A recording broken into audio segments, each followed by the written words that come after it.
우리 욥기서 말씀 나누고 있습니다. 욥기 오늘은 22장입니다. 욥기서 22장. 벌써 이제 반이 다 돼가고 있죠. 욥기서가 42장까지 있으니까요. 자, 같이 읽겠습니다. 대만 사람 엘리바스가 대답하여 가로되, 사람이 어찌 하나님께 유익하게 하겠느냐? 지혜로운 자도 스스로 유익할 따름이니라. 내가 의로운들 전능자에게 무슨 기쁨이 있겠으며 내 의가 온전한들 그에게 무슨 이익이 있겠느냐? 하나님이 너를 책망하시며 너를 신문하심이 너의 경외함을 인함이냐? 내 악이 크지 아니하냐? 내 죄악이 극하니라. 까닭 없이 형제의 물건을 볼모 잡으며 헐벗은 자의 의복을 벗기며 가란 자에게 물을 마시우지 아니하며 줄인 자에게 식물을 주지 아니하였구나. 권세 있는 자가 토지를 얻고 존귀한 자가 거기에 사는구나. 내가 과부를 공수로 돌아가게 하며 고아의 팔을 꺾는구나. 이러므로 올무들이 너를 둘러있고 두려움이 호련히 너를 침범하며 어둠이 너로 보지 못하게 하고 창수가 너를 덮느니라. 잠깐만요. 오늘 보면 엘리바스가 세 친구 가운데 첫 번째 사람인데 세 번째 변론을 하는 거예요. 근데 첫 번째, 두 번째는 그래도 뉘앙스가 욥아, 그래도 이런 뉘앙스였으면, 세 번째는 욥이 자꾸 자기가 말한 것 나름대로 위로하고 나름대로 권면한다고 했는데 욥이 그거에 대해서 계속 반박을 하니까 이 세 번째는 말 뉘앙스가 바뀌었어요. 욥, 너 잘 좀 들어봐. 얘가 왜 이렇게 말을 안 듣니? 이런 틀로 이제 바뀐 거예요. 그래서 이제는 위로 그런 것도 없고 아주 노골적으로 얘기하죠. 너 잘못한 거야. 하나님 너 지금 심판하고 있는 거야. 너 왜 그걸 깨닫지 못하니? 봐봐. 권세 있는 자, 권세 있는 자가 토지 없고 존귀한 자가 거기 사는 거야. 근데 너 다 잃어버렸잖아. 너 가지고 있던 토지 다 날라갔잖아. 너가 누렸던 거 다 날라갔잖아. 그러니 너 심판받은 걸 누리지 못한다는 건 하나님이 너에게서 빼앗아갔다는 거니까 그건 하나님 너를 심판한 거야. 이제는 아예 직설적으로 그냥 바로바로 이야기해버리는 뉘앙스가 돼버린 거예요. 자, 계속해서 읽을게요. 12절부터. 하나님이 높은 하늘에 계시지 아니하냐? 보라, 별의 높음이 얼마나 높은가. 그러나 내 말은 하나님이 무엇을 하시며 흑암 중에서 어찌 심판하실 수 있으랴? 빽빽한 구름이 그를 가리운즉 그가 보지 못하시고 궁창으로 걸어 다니실 뿐이나 하는구나. 내가 악인의 밟던 옛적 길을 지키려느냐? 그들은 때가 이르기 전에 끊어버리었고 그 터는 하수로 인하여 함몰되었느니라. 그들이 하나님께 말하기를 우리를 떠나소서 하며 또 말하기를 전능자가 우리를 위하여 무엇을 하실 수 있으랴 하였으나 하나님이 좋은 것으로 그 집에 채우셨으니라. 악인의 계획은 나와 판이하니라. 의인은 보고 기뻐하고 무죄자는 그들을 비웃기를 우리의 대적이 끊어졌고 그 남은 것이 불사른 바 되었느니라 하느니라. 너는 하나님과 화목하고 평안하라. 그리하면 복이 내게 임하리라. 청컨대 너는 그 입에서 교훈을 받고 그 말씀을 내 마음에 두라. 내가 만일 전능자에게로 돌아가고 또 내 장막에서 불의를 멀리 버리면 다시 흥하리라. 내 보배를 진토에 버리고 오빌의 금을 강가의 돌에 버리라. 그리하면 전능자가 내 보배가 되시며 내게 귀한 은이 되시리니 이에 내가 전능자를 기뻐하여 하나님께로 얼굴을 들 것이라. 너는 그에게 기도하겠고 그는 들으실 것이며 너의 서원한 것을 내게 갚으리라. 내가 무엇을 경영하면 이루어질 것이요 내 길이 빛이 비치리라. 내가 낮춤을 받거든 높아지리라. 말하라. 하나님은 겸손한 자를 구원하시느니라. 무죄한 자가 아니라도 건지시리니 내 손이 깨끗함을 인하여 그런 자가 건지심을 입으리라. 아멘. 교재 보겠습니다. 오늘 제목은요, 악인을 대하는 성도의 태도예요. 자, 우리 욥기 22장 21절 같이 읽습니다. 너는 하나님과 화목하고 평안하라. 그리하면 복이 내게 임하리라. 아멘. 자, 엘리바스는 세 번째 변론을 통해 욥을 정죄하며 죄인으로 단정한다. 그는 욥이 가난 자에게 물을 마시우지 아니하며 줄인 자에게 식물을 주지 아니했다고 책망한다. 또한 과부를 공수로 돌아가게 하며 고아의 팔을 꺾는 자라고 고발한대. 그런데 이러한 엘리바스의 비난은 사실에 근거한 것이 아니었다. 실제로 욥은 과부의 마음이 나로 인하여 기뻐 노래하였다고 할 정도로 과부를 돕고 빈민과 고아를 건져낸 선한 사람이었다. 그러니까 하도 욥이 인정을 안 하니까 이제는 뭐 뜬 소문일지라도 조그만한 그런 게 있으면 그냥 내뱉어 버리는 거예요. 너 과부도 괴롭히고 막 그랬잖아. 그래서 그 전까지는 그런 얘기를 안 하다가 이제는 그냥 모르겠어요. 사람들이 살아가다 보면 선하게 산 사람도 100이면 100사람이 여러분들 나를 좋아할 수 있나요? 없죠. 예. 아무리 우리가 선하게 살아도 누군가는 나랑 정 안 맞는 사람이 있을 수 있어요. 어떤 분은 너 음성조차도 싫어. 뭐 진짜 이러는 분이 개인들이 있을 수도 있어요. 근데 그런 분들이 뭐 말을 흘리거나 소문을 내면 욥한테도 뭐 그런 사람들이 없었겠습니까? 그러니까 이제는 엘리바스가 혹시라도 그런 얘기를 들었었나 보죠. 그러니까 그냥 바로 너 그렇게 했잖아. 너 과부를 괴롭히고 응? 너 그렇게 죄졌잖아. 그러니까 심판받은 거지. 아예 죄를 말해버리는 식이 돼버린 거예요. 근데 그건 확인된 것이 아니죠. 엘리바스가 본 것도 아니고. 자, 보겠습니다. 교재. 엘리바스와 같이 다른 사람을 비난하고 정죄하는 모습은 바로 세상의 모습이다. 세상은 엘리바스가 욥을 대하는 것처럼 한번 죄인은 영원한 죄인으로 낙인 찍는다. 때로는 없던 죄도 만들어 뒤집어 씌우기도 한다. 그러면서 그가 멸망하는 것을 기뻐한다. 그러나 성도는 이렇게 살아서는 안 된다. 성도는 악인을 향해서 어떠한 태도를 취해야 할까? 성도는 악인의 멸망을 기뻐하기보다는 안타까워하며 슬퍼해야 한다. 나아가 예수님의 피 묻은 심장을 가지고 악인을 사랑해야 한다. 사랑만큼 하나님 나라를 확장시키는 도구는 없다. 사랑 앞에서는 어느 누구도 굴복하지 않을 수 없다. 십자가 사랑의 온기로 죄인의 차가운 마음을 녹일 때 그들이 십자가 앞에 나와 엎드리게 된다. 이것이 하나님이 기뻐하시는 모습이요 상받는 신앙인의 삶이다. 오직 너희는 원수를 사랑하고 선대하며 아무것도 바라지 말고 빌리라. 그리하면 너희 상이 클 것이요 또 지극히 높으신 이의 아들이 되리니 이는 은혜를 모르는 자와 악한 자에게도 인자로우시니라. 아멘. 아멘. 아멘. 그렇습니다, 여러분. 오늘 우리가 조금 더 사랑에 대해서 나누겠지만 우리 그리스도인들이 승리는, 세상의 승리는 한정된 자원 속에서 그렇죠? 요즘 식량난이 굉장히 심각하죠. 전쟁으로 인해서 유통이 안 되다 보니까 물가는 계속 오르게 되고, 그러니까 누군가 넘어지고 누군가 안 가져야 내가 갖는 게 세상의 승리입니다. 여러분들, 우리가 승리했습니다, 승리했습니다, 승리하세요. 이것은 거기서 우리 그리스도인의 승리는 누군가 못 가지게 되고 내가 가지게 된 것을 기뻐하라는 소리가 아닙니다.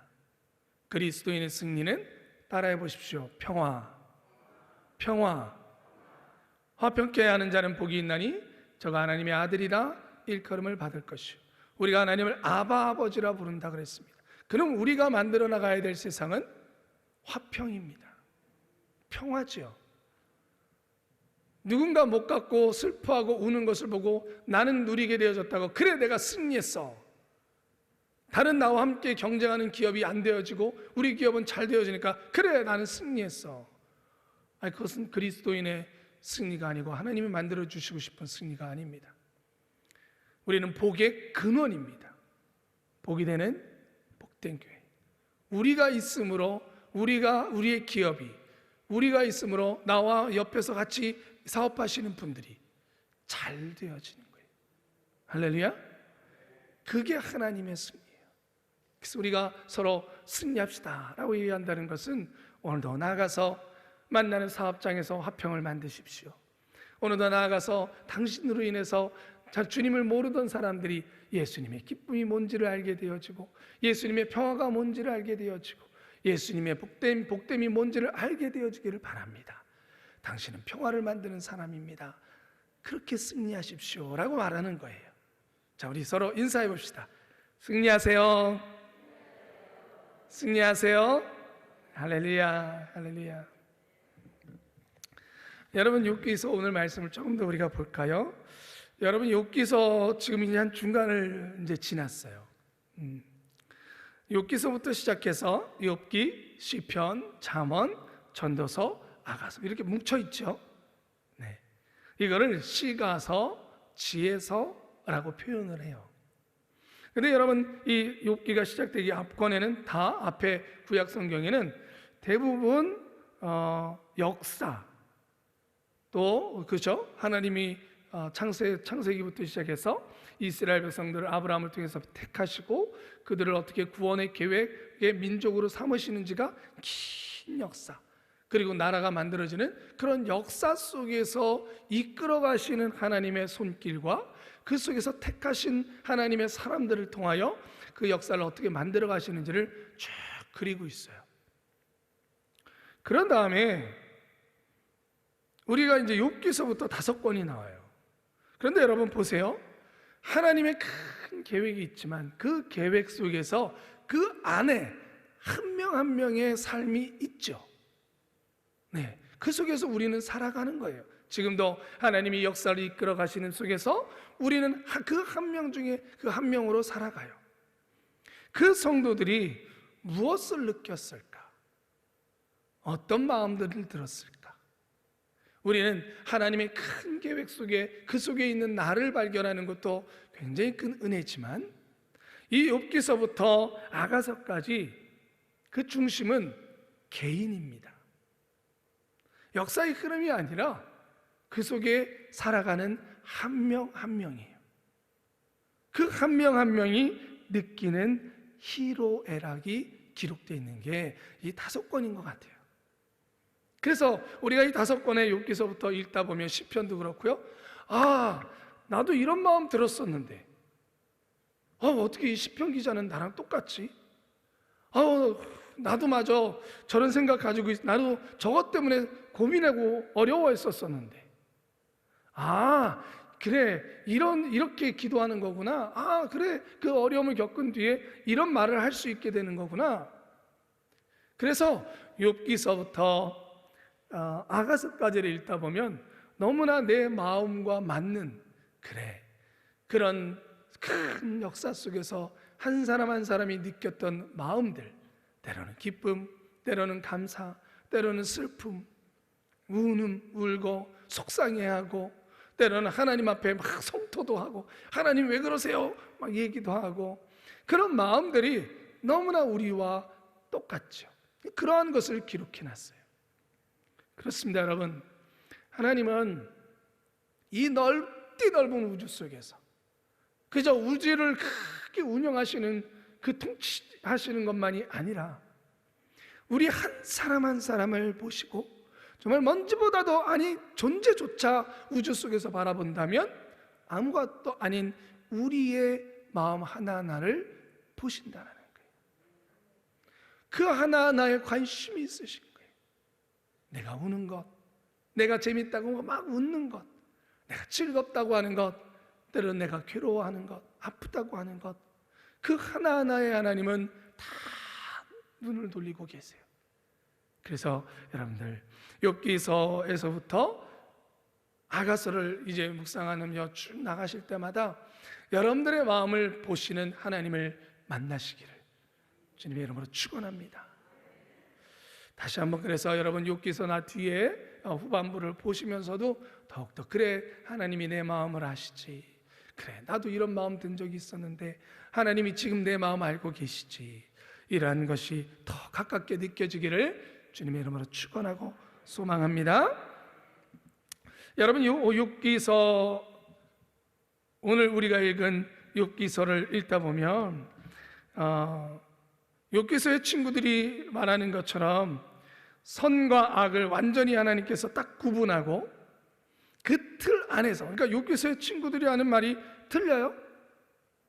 아니, 틀리지 않습니다. 우리 온세토대도 담임 목사님도 말씀하셨지만 틀린 말이 아닙니다. 맞는 말입니다. 그러나 하나님께서 우리를 이끌어 가실 때에 틀에 짜인 하나의 틀을 딱 갖다 놓고 여기를 통과해야만 해 라고 하실까요? 예전에 어느 공원에 갔더니 나무떼기가 이렇게 쭉 큰 기둥들이 이렇게 꽂혀 있어요. 그런데 그 간격이 작아요. 점점 짧아지는 거예요. 뭔가 했더니 그 사이를 지나가면 그 비만인지 아닌지를 안다는 거예요.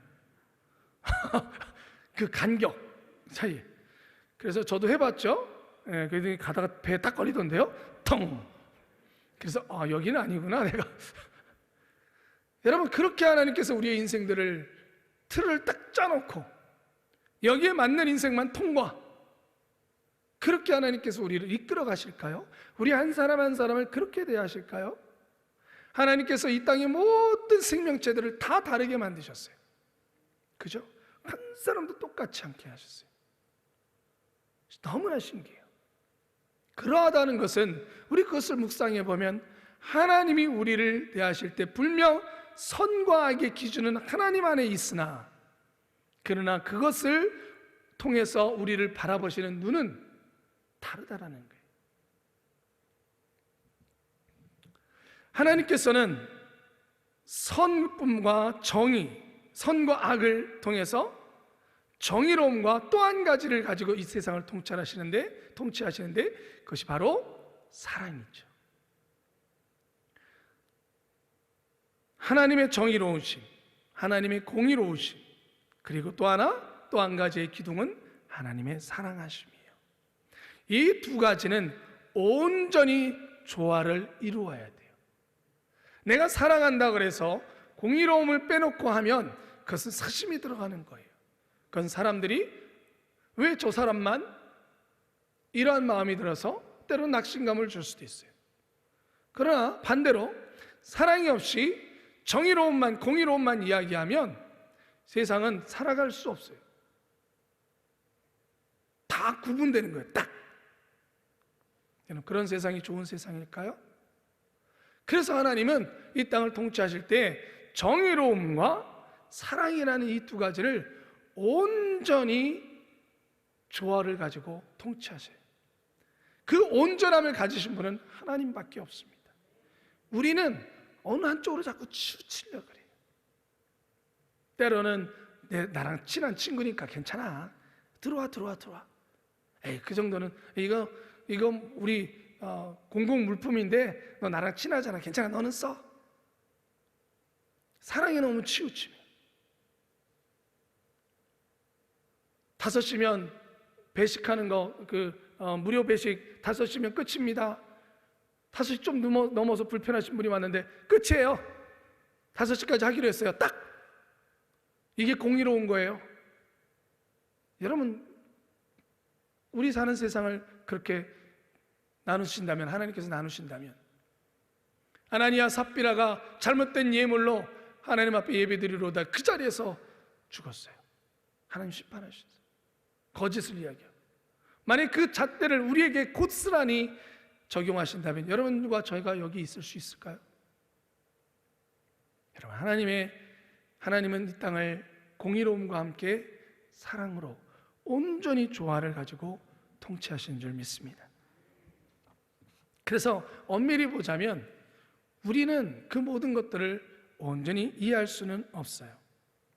우리의 지식으로 하나님은 우리의 삶을 이끌어 가심을 다 이해할 수 없다는 것이 어쩌면 정답일지 모르겠습니다. 왜 고난이 오는지, 왜 내가 질병에 걸렸는지, 왜 내 사업이 이렇게 잘 되는지, 왜 나를 이렇게 좋은 자리에 두셨는지, 여러분, 그 이유를 우리가 다 찾기에는 너무나 복잡해요. 너무 얽혀 있는 것들이 많아요. 그러기에 우리는 다만 지극히 겸손해야 될 줄 믿습니다.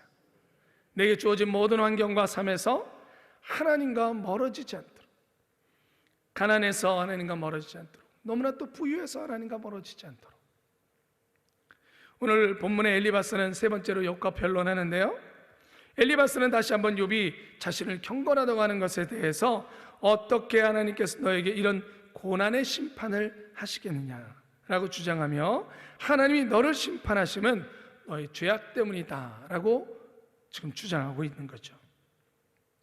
그러면서 여러분 21절부터 오늘 말씀을 보면 너는 하나님과 화목하라 이렇게 얘기해요. 욥아, 그러니 화목하기 위해서, 너 하나님과 화목하기 위해서 이제는 온 힘을 다해야 돼. 구약에는 화목제사가 있죠. 그런데 여러분, 엘리바스의 이 21절부터의 말은 틀린 말이 없어요. 우리가 아까도 이야기했지만 맞아요. 우리도 많이 들어왔던 말이에요. 그리고 우리도 교회 안에서 그래 맞아, 이렇게 우리도 많이 배웠어, 이게 맞아. 네, 그래요. 그런데 이 말이 지금 욥이 듣고 싶어하는 말일까요? 아니, 다른 말로 얘기하자면 하나님이 욥이 당한 상황 속에서 하나님이 욥에게 찾아오셨다면 하나님께서 욥에게 들려주고 싶은 위로일까요? 여러분, 우리가 그나마 조금 더 생각을 해보자면, 우리가 아는 하나님이라면 욥과 같은 고난에 있는, 정말 이렇게 갑작스러운 고난에 있는 욥이, 하나님이, 주님이 욥을 찾아오셨다면, 여러분, 욥 너 회개해라, 이것부터 얘기하셨을까요? 우리가 아는 주님은 부활하신 주님을 만나고도 나 갈릴리 바다로 갈래 하고 갔던 예수님의 제자들, 그 제자들을 찾아오신 주님이 갈릴리 바닷가에서 그 새벽맞게 제자들을 만나시면서 주님은 뭐라 그러셨죠? 베드로, 일로 와봐. 너 3번이나 나를 부인해? 우리 따질 건 따지자, 이러셨어요? 아니죠. 우리 주님은 먹을 것 좀 가져와 봐라, 우리 같이 먹자. 같이 먹자. 너네 지금 밤새 물고기 잡았는데 힘들지? 같이 먹자. 그게 우리 주님의 방법이셨죠. 욥이 정말 듣고 욥을 정말로 위로하려고 한다면, 우리 주님이 욥 앞에 오셨다면 욥에게 들려주고 싶었던 말은 뭘까요? 사랑이 먼저일까요? 공의가 먼저일까요?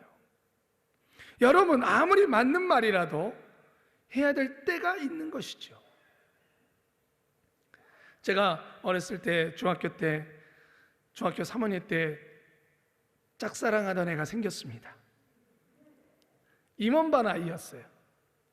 그런데 성가대에 서면, 성가대가 이렇게 이쪽이 않고요, 임원반은 이쪽, 임원반은 이제 헌금하고 봉사하고 그 회장, 부회장 그런 아이들인데 이쪽이 앉아요, 앞에. 근데 그 아이가 키가 작고 얼굴이 새하얗고, 그런 아이였어요. 네. 저기 성가대에 앉으면 걔밖에 안 보이는 거예요. 예배 들어오면 괜히 뭐 성가 가운 입고 있는데 괜히 이렇게 해서 좀 이렇게 튀어 보이려고, 예배만 들어오면 걔밖에 안 보이는 거예요, 예배 드리는 내내. 근데 이게 마음에 좀 시간이 지나니까 찔림이 되는 거예요. 그래서 이러면 안 되는데, 예배 이렇게 드리면 안 되는데. 그래서 저희 선생님이 2분이 계시는데, 지휘자님이 계시고 말씀을 가르치는 선생님이 계세요. 근데 우리 지휘자님도 말씀을 저희들한테 가르쳐 주시고, 그런데 이 말씀을 가르쳐 주신 공과 선생님은 정말 저에게 있어서 너무나 소중한 분이세요. 제가 말씀의 은사를 받을 수 있도록 인도해 주셨던 분이신데, 그 선생님이 계시고 지휘자님은 운동을 되게 좋아하세요. 그래서 저희들이랑 맨날 축구하고, 축구 끝나면 하드 사주시면서 같이 상담도 해주시고 그래요. 그런데 제가 이 문제가 너무 심각해진 거예요. 예배를 이렇게 드리면 안 되는데, 예배 속에서 하나님 생각해야 되는데 걔한테만 잘 보이려고 그러고, 그래서 이 2분한테 이야기를 하고 싶어서 고민을 상담을 하려고 하는데, 이 둘 중에 누구한테 갔을까요? 공과 선생님일까요? 지휘자님일까요? 지휘자님한테 갔어요. 왜냐? 공과 선생님한테 가면 뻔해요. 기영아, 하나님이 기뻐 안 하신다. 너 회개하고 기도해야지. 너 하나님 앞에 온전한 예배를 드려야지. 너 그거 몰라? 뻔해요. 이렇게 얘기하실 거고 우리 지휘자님한테 가면 지휘자님은 대번에 이렇게 얘기하실 거예요. 예쁘니? 누구야? 야, 지휘자님한테 가르쳐줘. 잘 돼가? 이렇게 시작하실 거예요. 여러분들은 누구 찾아가시겠어요? 전 지휘자님 찾아갔어요. 왜요? 그 다음에 그 지휘자님은 상담하기 시작하실 거예요. 그런데 기용아, 이렇게 시작하실 거예요. 여러분, 사랑의 가장 큰 모습은 공감입니다. 주님이 이 땅에 오시지 않으셔도 주님은 우리의 삶을 아시죠. 그런데 왜 이 땅에 오셨습니까? 사랑하시고 공감하시기 위해서입니다. 물론 우리의 인생이 모든 것을 다 경험할 수는 없습니다. 그러나 주님은 이 땅에서 온전한 인간으로 이 땅에 오셔서 우리가 울면 나도 울어서 알아. 우리가 아프면 그래 나도 아파봐서 알아. 나도 사랑하는 사람이 떠나봐서 알아. 나사로가 떠났을 때 나도 울었어. 나도 너희가 병든 것을 알아. 나도 채찍에 맞아봤어. 주님은 우리에게 공의를 말하시기 전에 우리가 가장 힘들고 어려운 그 순간에 그래 나도 안다 공감하며 우리에게 먼저 오실 거예요. 사랑하는 성도 여러분, 욥에게 지금 필요했던 것은 정의 이전에 사랑이었어요. 정말 친구들에게 듣고 싶었던 말은, 아니 하나님께서 그 친구들을 통하여 전해주라고 했던 말은 분명 사랑의 말이셨을 겁니다. 공감하고 위로하는 말이셨을 것입니다. 그 다음에 정의를 이야기할 수 있었겠죠. 사랑하는 성도 여러분, 우리가 아는 하나님, 우리는 너무나 단편적인 하나님을 알고 있습니다. 그러기에 더 열심히 우리는 하나님을 만나야 되고 하나님을 알아가야 됩니다. 그리고 우리가 누군가 하나님이 나를 보내신다면 지금 그분 앞에 섰을 때 나는 뭐라고 이야기해야 될까? 주님이라면 뭐라고 나를 통해서 이야기하기를 원하실까? 어떤 주님을 보여주기를 원하실까? 물론 때로는 분명하게 이야기해야 될 때도 있을 거예요. 아는데도 가지 못하는 사람이 있다면. 그러나 우리는 그 모든 것들을 다시 한번 성령을 통하여 물어봐야 돼요. 주님, 뭐라고 이야기해야 될까요? 정말 욥에게는 무엇을 말해줘야 될까요? 여러분들 오늘 만나시는 분들, 여러분들 자녀들, 여러분들의 함께 하시는 분들에게 한 말을 던질 때에 주님이 나에게 시켜서 하고 싶으신 말은 무엇일지 한 번 더 우리 꼭 기도하고, 그리고 사람 앞에 나아갈 수 있기를, 서로 대화하고 서로 위로하고 서로 격려할 수 있기를 주님의 이름으로 축원합니다. 기도하겠습니다.